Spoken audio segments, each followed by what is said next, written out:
আচ্ছা নয়ন, তুমি একটু ব্যাগটা ধরো তো, আমি একটু আসতেছি। আচ্ছা ঠিক আছে। আচ্ছা।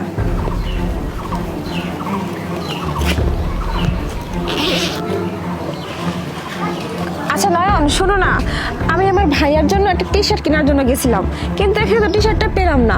যাই হোক, আচ্ছা চলো যাই।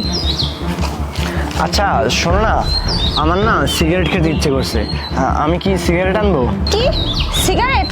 তুমি তো সিগারেট খাও না, তাহলে সিগারেট কেন আনতে যাবে? আসলে আমার অফিসের বন্ধুরা সবাই সিগারেট খায়, সিগারেট খাইলে নাকি অন্যরকম একটা ফিল অনুভব হয়, তাই আমিও ভাবতেছি যে একটা সিগারেট খাই, সেই ফিলটা একটু অনুভব করি। তোমার সিগারেট খেতে হবে না, আর তোমার ওরকম কোনো ফিলও নিতে হবে না, ঠিক আছে? তোমার বন্ধুরা খায় খাক, তোমার খাওয়ার কোনো দরকার নেই। তুমি কি জানো, একবার সিগারেট খেলে বারবার খেতে ইচ্ছা করে, আর এটা একসময় আসক্তিতে পরিণত হয়।